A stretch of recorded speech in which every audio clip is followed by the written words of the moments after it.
Sobre o caso Genivaldo de Jesus, o homem que morreu no município de Umbaúba com asfixia mecânica depois de uma abordagem violenta de policiais rodoviários federais.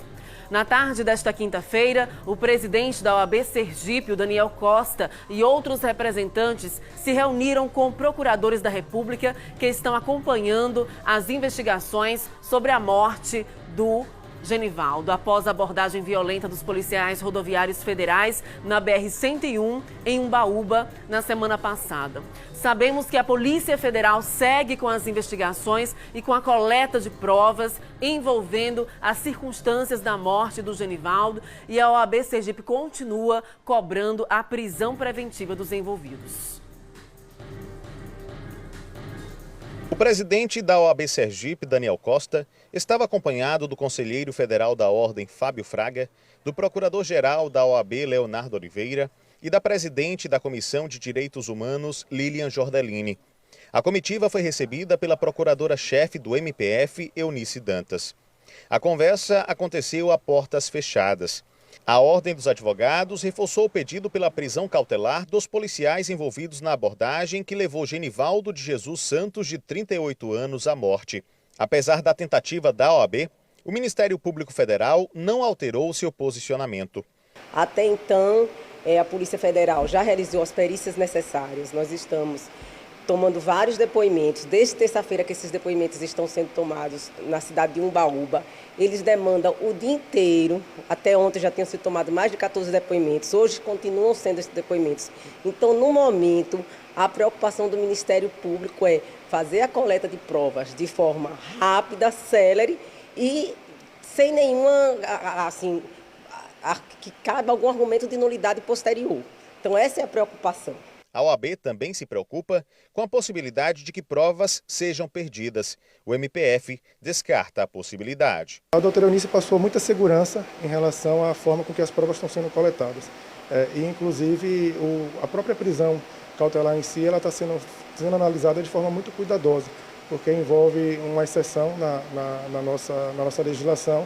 A OAB demonstrou os argumentos que a gente entende que a prisão deve ser decretada, todos os fundamentos que a gente vem trazendo até então, a nossa preocupação em relação à proteção das provas também, nós passamos para a doutora Eunice, tudo isso está sendo avaliado e agora cabe a gente esperar o Ministério Público concluir as investigações ou até que momento vai se obter uma prova que mostra a necessidade de ser feito esse pedido. A procuradora Eunice Dantas falou também sobre outras denúncias que foram feitas logo após a repercussão do caso Genivaldo. Pelo menos 2 jovens do município de Umbaúba prestaram boletim de ocorrência e afirmaram que foram agredidos durante abordagens da Polícia Rodoviária Federal. Estas investigações seguirão de forma paralela. Esse caso ainda é muito incipiente.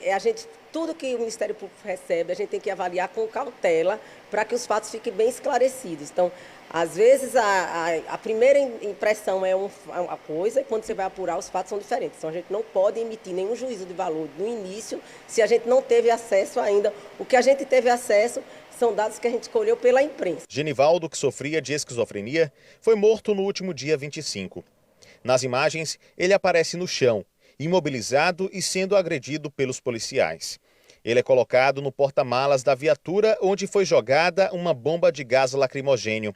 Uma fumaça densa toma conta do veículo por quase 2 minutos. Ele chegou a ser levado ao hospital, mas não houve mais tempo. O laudo do IML aponta que ele foi vítima de asfixia. Nós seguimos acompanhando todas as informações, lembrando que existe aí um inquérito, a Polícia Federal está investigando o caso e também coletando provas, porque, obviamente, uma prisão só pode ser decretada, por exemplo, quando há provas realmente formalizadas. E nós seguimos acompanhando, claro, entendendo que realmente foram questionáveis aí as ações dos policiais rodoviários federais durante a abordagem. Foi questionado por diversas autoridades a maneira como os policiais utilizaram o gás lacrimogênio, segundo o protocolo da Polícia Rodoviária Federal. Como eu sempre digo aqui e gosto de lembrar, o gás lacrimogênio ele deve ser utilizado em ambientes abertos, quando há manifestações, com o objetivo de dispersar as pessoas e não como foi utilizado e como a gente vê nitidamente nas imagens. Lembrando que o laudo da causa da morte do Genivaldo aponta asfixia mecânica. E aí pesquisas e análises estão sendo coletadas pelo Instituto de Pesquisa Forense no intuito de saber o seguinte: o que provocou essa asfixia mecânica? Foi o fato dos policiais terem mantido o Genivaldo preso dentro do porta-malas do veículo, inalando gás lacrimogêneo por aproximadamente 2 minutos, com os pés amarrados. Há quem diga que realmente o Genivaldo foi vítima de uma verdadeira sessão de torturas e nós seguimos acompanhando as investigações, a coleta de provas e questionando as autoridades. Afinal de contas, esse caso chocou o país, a imprensa nacional trata o caso como assassinato e nós seguimos acompanhando todas as informações e também cobrando, claro, justiça. Se houve aí os responsáveis pela morte do Genivaldo, esses responsáveis precisam ser punidos.